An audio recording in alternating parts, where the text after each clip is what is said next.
Welcome to Supply Chain Dialog, podcast di mana kita bisa sharing-sharing, berdiskusi mengenai isu seputar supply chain management dan logistics management. Halo semuanya, saya Febriana, host pada episode kali ini. Di dunia profesional, teman-teman mungkin sudah dengar ya dengan istilah generalis dan spesialis. Tapi teman-teman pasti juga sudah tidak asing kalau misalnya kedua istilah ini sering kali menjadi perdebatan. Di antara keduanya, mana sih yang lebih menguntungkan? Mana sih yang lebih cocok? Nah, bagi Anda yang masih menimbang-nimbang antara kedua opsi ini, yuk langsung saja dengar dialog dengan narasumber kita pada episode kali ini. Oke, sebelum kita sharing-sharing lebih jauh, jangan lupa untuk subscribe dan follow seluruh media sosial IAC Indonesia, supaya Anda nggak ketinggalan konten menarik seputar supply chain dan logistik lainnya. Oke, nah di episode kali ini kita akan membahas topik menarik nih tentang perbedaan antara generalis dan spesialis, terutama dalam konteks atau area supply chain ya. Bagi Anda yang belum tahu, generalis adalah seseorang yang memiliki pemahaman yang luas tentang suatu industri tertentu, sementara spesialis itu fokus pada satu bidang atau keahlian tertentu. Supaya kita bisa lebih engage nih dengan pembahasan ini, kita kedatangan gak hanya satu, tapi dua narasumber nih yang merupakan ahli generalis dan juga spesialis di supply chain.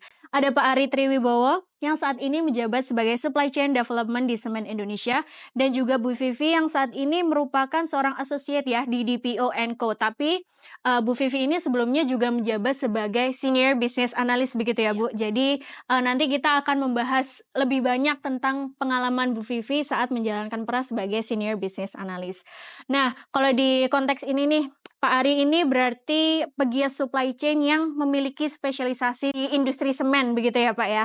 Kalau misalnya peran Bu Vivi ini menuntut beliau untuk menjadi ahli supply chain di industri yang lebih general. Oke, langsung aja kita sambut. Halo Pak Ari, halo Bu Vivi. Selamat datang di podcast kami. Gimana nih rasanya datang di podcast nih? Agak nervous deh. Agak nervous ya? Iya. Nervous tapi happy. Happy ya, oke nanti kita ngobrolnya santai-santai aja, mengalir aja kayak ngobrol sama sesama teman gitu ya. Oke, sebelum nanya-nanya lebih lanjut nih, saya mau izin konfirmasi, ini valid nggak sih? Sebenarnya kalau Bu Vivi itu generalis, terus Pak Ari itu spesialis, valid nggak? Valid sih saya. Valid ya? Iya, valid sih. Oke, biar makin valid, kita langsung cerita-cerita aja nih berdasarkan pengalaman Bu Vivi dan juga Pak Ari gitu ya selama di perusahaan gitu. Oke, mulai dari Bu Vivi dulu nih, si sosok generalis gitu ya. Bu Vivi ini berperan sebagai Senior Business Analyst di DPO & Co, di mana Business Analyst ini pengalamannya itu menangani industri yang bermacam-macam begitu ya Bu. Karena memang kalau dari informasi yang sudah kami kumpulkan, itu Bu Vivi fokus untuk mengoptimalisasi supply chain untuk bisnis klien gitu ya Bu ya. Yang mana kliennya itu nggak dari satu industri aja gitu ya Bu ya. Nah kalau dari pengalaman Bu Vivi nih, kira-kira ada keuntungan yang Bu Vivi sudah rasakan nggak ya sebagai sosok yang punya pemahaman yang luas nih tentang berbagai aspek di supply chain dibanding dengan para praktisi lainnya yang fokusnya itu ke satu industri aja kayak gitu. Gimana nih Bu? Ya benefitnya tuh pasti perspektifnya beda ya. Kayak maksudnya kayak oke, kalau misalnya pas ngurusin yang related sama airlines, terus dibandingin sama yang non-alcoholic beverage misalnya, itu kan udah beda banget. Tapi kalau misalnya yang airlines kita compare nih sama yang PCB atau komponen yang buat elektronik, itu kan pasti ada yang mirip-mirip dikit. Atau juga ada yang sama HVAC gitu, yang kayak khusus ngurusin AC, refrigerator gitu. Kita tahu bahwa oh ternyata tuh mereka ada yang related gitu. Kita bisa implement yang similar tapi nggak 100% sama. Jadi kayak pas experience yang bisa kepake dan kita nggak cuman punya modal yang kayak konvensional dari dulu. Kalau di supply chain bagian PCB contoh ya dari dulu harus kayak gini karena ya udah lama kayak gini. Tapi buktinya kalau misalnya nih solusi yang kita sampaikan itu tetap sama yang kayak dari dulu kayak gini. Kok pertanyaannya adalah kayak kok masalahnya masih ada kayak gitu kan. Jadi kita kayak coba berpikir oke, supply chain specialist kita atau saya ada supply chain lead juga nih ya kan.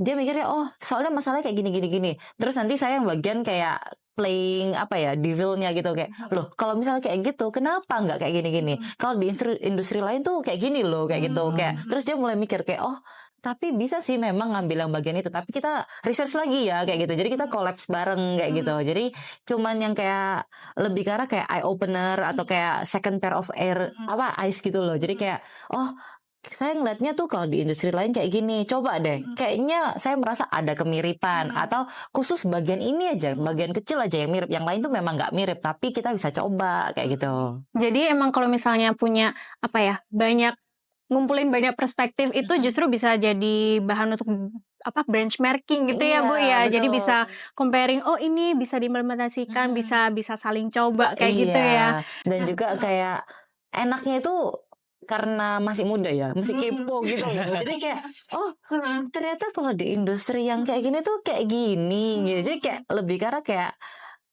keponya tuh kejawab juga. Misalnya nggak buat kerjaan nih, tapi kayak secara namanya sosok anak muda kayak pas ngomong sama Pak Ari misalnya, terus ngomong sama orang lain, iya saya juga dulu pernah kayak gini. Jadi ada topik yang nggak cuman yang kayak standar-standar gitu loh. Jadi buat networking tuh juga enak gitu. Buat ngomong-ngomong sama orang yang baru ketemu, orang yang kayak profesional di bidang lain kayak gitu. Jadi kayak lebih nyaman gitu. Jadi nggak buntu banget gitu. Jadi cocok ya buat orang-orang yang emang punya curiosity-nya Iya. dalam gitu ya Bu ya.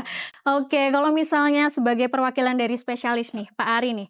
Pak Ari ini berarti menjalankan pekerjaannya tuh lebih ke internal perusahaan begitu ya Pak ya? Iya, Karena betul. kan tentang supply chain development gitu Iya. ya.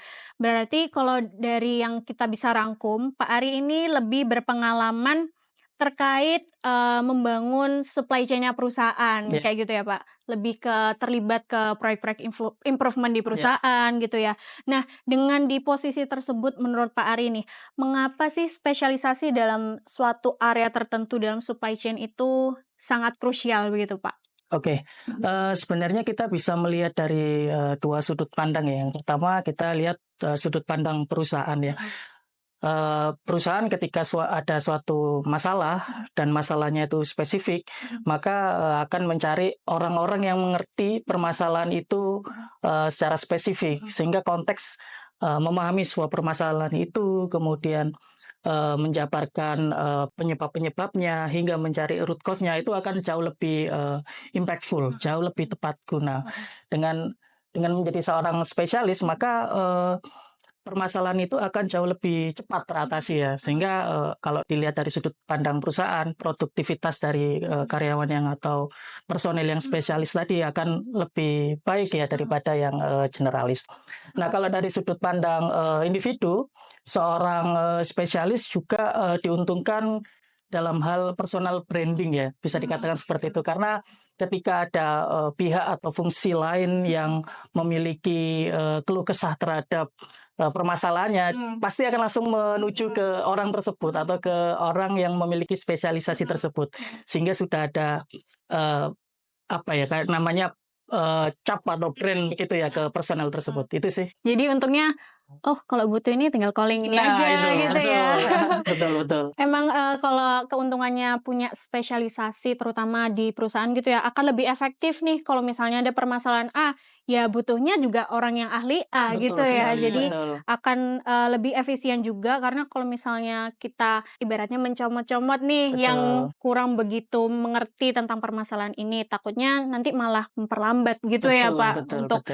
untuk problem solving-nya kayak gitu. Nah sekarang giliran saya mau nanya ke Pak Ari dan Bu Vivi nih. Tapi ini bukan cerdas cermat ya. Jadi nggak perlu cepet-cepetan kayak gitu.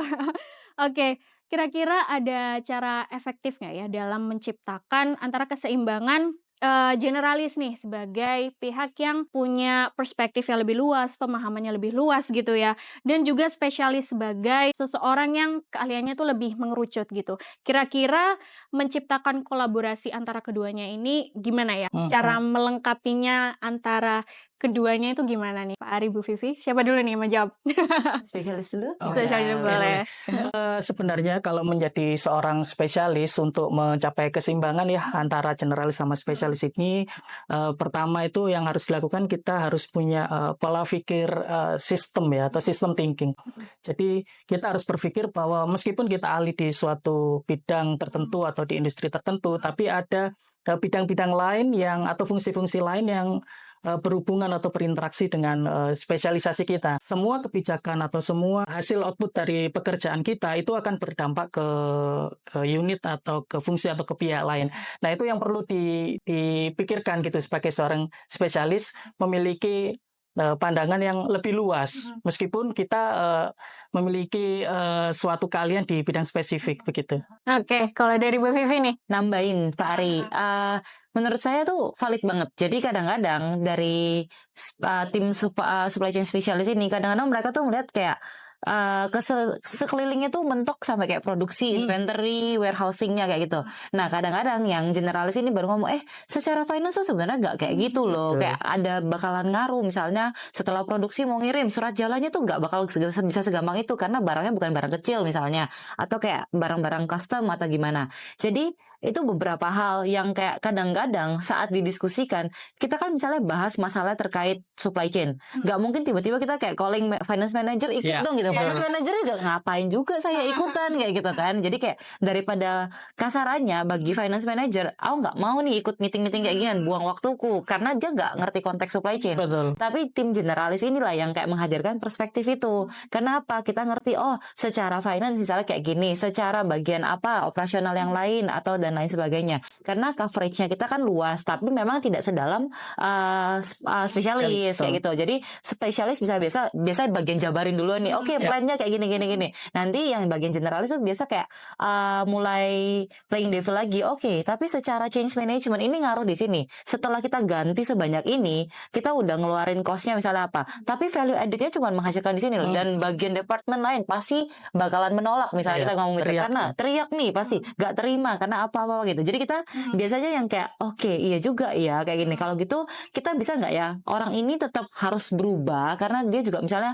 ada proses yang kurang efektif nih. Tapi kita nggak bikin langsung gede perubahannya di dia. Kita pelan-pelan nih masuk ya supaya change management ini juga berlangsung dengan smooth gitu. Jadi lebih ke arah gitu sih. Jadi tetap kolaborasi sih kuncinya sama critical thinking. Jadi kita nggak boleh mikir dari perspektif sendiri. Betul. Atau kayak supply chain paling mentok ya kena di pinggir-pinggirnya aja. Tapi kita lebih lihat ke luasnya juga gitu. Biasanya apalagi supply chain berantemnya sama sales juga kayak gitu.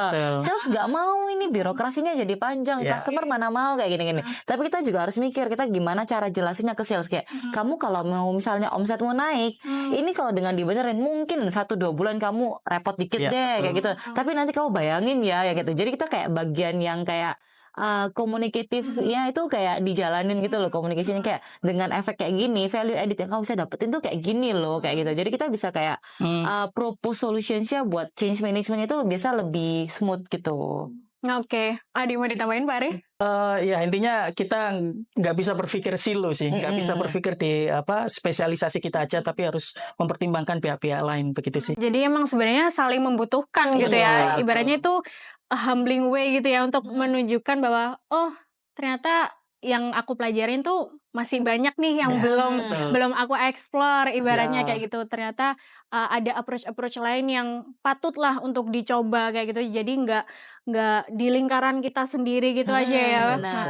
Oke, membahas tentang kolaborasi nih. Sekarang kan inovasi itu udah banyak banget ya, mulai dari teknologi kayak gitu ya, kayak AI atau pokoknya digitalisasi udah sangat-sangat berkembang gitu. Sekarang juga perusahaan itu sudah mulai aware dan mulai menerapkan juga nih terkait strategi sustainability kayak gitu ya. Tentunya pastinya dengan perkembangan-perkembangan ini permintaan pasar tuh juga mengikuti ya, pasti kan mengikuti dengan perkembangan yang ada. Dan sekarang industri juga sangat berlomba-lomba untuk ya gimana caranya makin inovatif, punya keunggulan kompetitif gitu ya, punya value yang beda nih dengan kompetitor yang lain kayak gitu. Pokoknya mereka sangat aim to be more resilient kayak gitu ya. Dari perubahan atau dari tren-tren yang barusan saya sebutkan tadi itu, kira-kira mempengaruhi nggak sih peran generalis dan spesialis gitu? Mungkin dari Bu Vivi dulu, tadi kan Iya, Pak Ari dulu ya. Kalau dari saya sih mungkin ngaruhnya nggak segede itu, tapi kita dipengaruhi oleh AI. Karena apa? Pertanyaan yang mudah dijawab, yang tidak terlalu spesialis Iya, gitu iya. kan, yang tidak terlalu deep, tanya aja sama ChatGPT. Biasanya ketahuan tuh jawabannya kemana aja kayak gitu. Tapi apakah orang itu memahami apa tidak? Itu kan lebih ke arah sana. Biasanya ChatGPT bisa menjawab apapun, tapi pemahamannya dan efeknya. Jadi habis oke udah tahu jawaban A, kita harus ngomong apa ke si spesialis ini buat kolaborasi atau action next stepnya, atau kita udah propose sesuatu dulu ke spesialisnya sebelum spesialisnya take the other actions gitu loh kayak kan. Jadi itu sih yang menurut saya penting. Dan kedua, biasa generalis itu mainnya di apa? Di data. Sebelum spesialis sudah mulai mikir yang lain-lain, kita bisa bantuin dulu provide data. Secara output nih kayak gini, atau kayak sekarang tuh mulai ada perubahan gini. Aku coba nih misalnya pakai teknologi kayak gini, hasilnya kayak gini. Kamu mau coba nggak di bagianmu yang lebih dalam? Efek itu jangka panjangnya kemana dan sebagainya. Jadi biasa generalis ini kita tuh bisa dibilang, apalagi di company kita, company saya itu kayak actively looking for the new technology malahan, supaya kita kayak oke, mungkin kita nggak tahu sebanyak itu, tapi kita cari tahu dulu ini tuh buat apa sih, ini tuh ngaruh di mana, terus kita kayak lempar nih ke spesialis gitu, kayak menurutmu gimana nih, ini ngaruh nggak ya, kayak gitu-gitu. Tapi kalau misalnya kayak untuk deepnya itu bisa kita udah hand over ke spesialis kayak gitu. Oke, jadi Bu Vivi tuh melihat, oh di sana ada inovasi ini nih, terus propose lah ya ke spesialis kayak gitu. Nah, kalau dari spesialis ini, Ya, betul sih seperti yang disampaikan Bu Vivi. Nah, ini pentingnya seorang spesialis ini tidak berpikir di dalam boxnya sendiri atau silonya sendiri. Kita harus melihat opportunity yang di luar sana yang bisa kita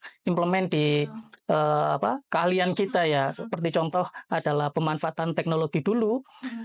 Kita kasih contoh misalkan pengiriman barang, kita nggak bisa tracking nih, kita nggak bisa tahu posisi pengiriman barang kita di mana. Dengan adanya teknologi sekarang kita bisa tahu secara real time, oh ternyata barang kita bisa sampai kira-kira tanggal berapa. Nah, itu salah satu contoh tren pemanfaatan teknologi yang berdampak kepada supply chain begitu ya. Ada juga yang disampaikan oleh Mbak Febri terkait dengan sustainability ya. Kita peduli terhadap lingkungan, kita mengubah proses misalkan penagihan yang sifatnya dulu menggunakan paper gitu ya, sekarang kita menggunakan digital sudah bisa. Nah, tren-tren seperti ini yang harus kita tangkap ya, walaupun sebagai seorang spesialis, supaya bisa mengimprove ya aktivitas operasional gitu sih. jadi kuncinya memang terbuka ya, dengan maulah ibaratnya dikasih saran. Betul. Gitu ya sama yang generalis. Jangan karena sudah ahli nih kayak gitu ya, tapi mungkin tertutup dengan inovasi-inovasi yang dipropos lah tadi sama generalis kayak gitu ya. Oke, balik lagi nih ke generalis nih ya. Sebagai sebelumnya kan tadi Bu Vivi ini senior business analyst gitu ya di DPO & Co. Dan seperti yang kita tahu, seorang business analyst itu pasti memanfaatkan data seperti yang sudah disebutkan Bu Vivi tadi, terutama analytics data gitu ya, sebagai main pekerjaan Bu Vivi gitu ya sehari-hari. Kira-kira melihat peran analisis data ini bisa mendukung decision making dalam supply chain gitu nggak Bu? Atau dengan adanya keahlian analisis data itu semakin penting nggak untuk generalis? Itu penting banget sih. Apalagi sekarang trennya dari awal saya masuk sampai sekarang itu perubahannya signifikan terhadap data analytics atau bahkan dashboarding data. Karena waktu ini makin buru-buru kan. Betul. Mau cepat, semua mau cepat. Tapi kita kalau bisa tiba-tiba dikasih laporan nih, Pak, ini laporannya dalam bentuk laporan Excel misalnya gitu. Yang terima aja kadang-kadang udah gak mau baca, kayak oh iya makasih, taruh dulu aja kayak gitu kan, atau kirim email aja gitu. Tapi dibaca apa enggak belum tentu. Nah, itu kenapa sekarang kita lebih ke arah, kita udah punya tendensi trennya move-nya ke apa, KPI dashboarding namanya. Jadi bisa dalam Power BI, Tableau, atau bahkan apapun yang kayak sesimpel PowerPoint, dibikin chart, dibikin apa kayak gitu. Kadang-kadang, nah salah satu contohnya itu kayak misalnya backlog days-nya, kasih aja angka gede-gede langsung gitu kan di paling pojok kiri atau pojok kanan gitu kan. Ini backlognya misalnya gitu. Atau inventory terhadap kayak misalnya 13 minggu lalu sama 13 minggu ke depan gitu. nggak usah lihat angkanya, tiba-tiba lihat 1 minggu ini kok tiba-tiba tinggi. Supply chain udah kaget duluan, baru dia pasti buka datanya, mau nggak mau, karena udah kaget duluan lihat angka, tiba-tiba nggak usah lihat angka, kayak ngeliat bar chartnya tiba-tiba naik gitu, atau tiba-tiba ngeliat indikatornya, misalnya kita kayak speedometer indicator, dikasih merah aja gitu ya, kaget sendiri pasti gitu. Jadi kita kayak gimana kita supaya si spesialis ini bisa catch the attention, atau kalau misalnya nggak spesialis ya kita kasih ke manajemen atau ke board of directors ya, karena semua orang tuh sibuk gitu kan, tapi kita gimana supaya kita provide data yang kita punya, karena decision tuh kalau nggak tanpa data tuh kayak groundless banget kan. Dia mau ke arah mana kalau nggak ada data. Jadi kayak kita tahu sekarang scarcity-nya nggak cuma di barang, nggak cuma di apa, tapi di waktu juga. Jadi kita ya itu kasih kayak, oke kita kasih ya, bentuknya misalnya kayak salesnya kita kasih speedometer, omsetnya misalnya kalau udah semakin mendekati omset, deket di hijau nih gitu.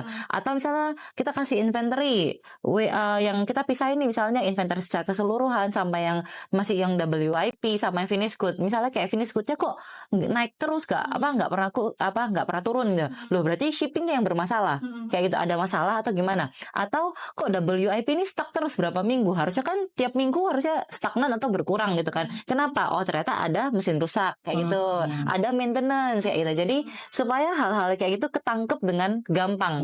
Atau misalnya waktu lagi sibuk banget minggu itu nggak ketangkep, dia tiba-tiba hari Senin lihat kayak duduk gitu, kayak buka dashboardnya kayak loh kok kayak gini, mau nggak mau cari tahu kan kayak gitu sebelum ditanyain sama atasan nih kayak gitu. Oke, jadi emang krusial banget ya data analytics ini. Approach-nya juga harus menyesuaikan gitu ya. Oke, kalau misalnya yang dari Pak Ari nih, Pak Ari kan merupakan spesialis di supply chain development begitu ya. Kira-kira ada proyek pengembangan supply chain tertentu nggak yang kira-kira memerlukan keahlian spesifik gitu, yang penyelesaiannya itu lebih kompleks gitu, dan kayaknya agak sulit nih kalau ditangani sama yang generalis kayak gitu. Oke. Sebenarnya keahlian yang paling umum bisa dipakai di semua pengembangan proyek, terutama di supply chain development itu project management, Mbak Febri.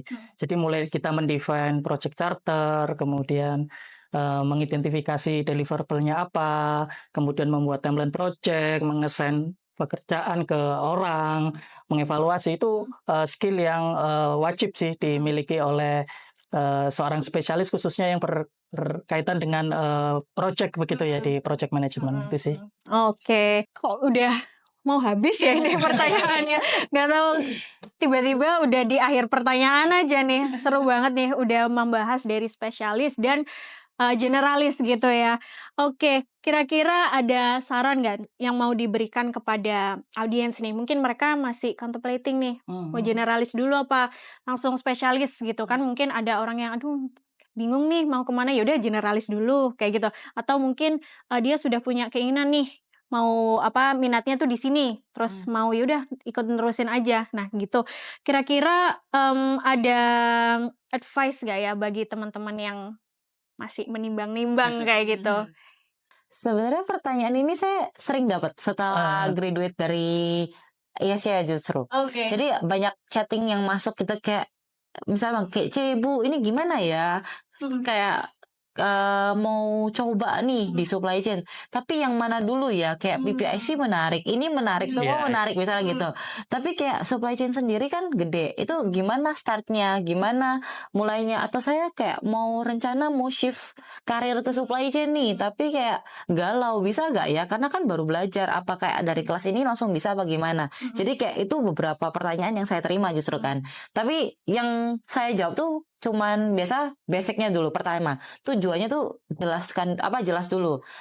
Kita ini lebih ke arah kayak mau pribadi atau individu yang mau langsung kayak begitu nyemplung langsung deep kayak Pak Ari gini, atau kayak kita tuh beneran masih mau mencari tahu. Kayak saya tuh kasusnya kayak saya tahu apa yang saya mau, tapi saya suka yang lebih luas, tapi yang nggak dasar-dasar banget juga. Jadi misalnya begitu, walaupun saya generalis, tapi saya juga pengen tahu, oh dari Pak Ari perspektifnya kayak gini, jadi tahu, terus cari tahu, makanya ikut kelas ISCA ini kan. Nah ada juga yang kayak oke, misalnya saya udah terlanjur nih mau nyemplung di supply chain, tapi saya selama ini ngurusnya cuma bagian produksi nih Bu, saya pengen tahu nih lebih dalam lagi tentang warehousingnya, tentang inventory-nya, tentang apa, tapi juga produksi saya juga nggak tahu detailnya, misalnya cuma ngurusin laporan produksi nih, saya pengen tahu lebih detail lagi tentang perencanaannya, MRP-nya kayak gitu. Jadi kayak mereka tuh kayak punya pertanyaan-pertanyaan kayak gitu. Nah, selalu yang saya tanyakan adalah ke depannya atau kayak punya tujuan dulu. Betul. Mau ke arah mana yang kayak kita tuh nggak bakal menyerah di tengah jalan. Jangan sampai kayak aku mau fokus supply chain gitu kan, tapi kayak ternyata supply chain luas ya, kayak ngebel kayak gitu. Ya kan sama aja gitu kan, kayak ilmunya tuh sia-sia kayak gitu. Atau kayak kita oke, aku mau supply chain tapi aku mau fokus di purchasing dulu, atau aku mau fokus di inventory dulu kayak gitu. FYI aja, saya juga nggak pernah kepikiran nyemplung di supply chain in the first place. Kalau kuliah ya supply chain bukan nilai yang paling bagus gitu kan. Nah, tapi pertama kali nyemplung di supply chain itu apa? Pertama justru ngurusin master data yang related sama supply chain. MRP-nya gimana cara nentuinnya segala macam, benar-benar kayak lebih administratif lah kasarannya. Betul. Kedua, baru saya masuk di purchasing-nya, baru procurement-nya kayak gitu. Tambah lama kayak alah supply chain kayak gini. Terus baru saya nyemplung di business development.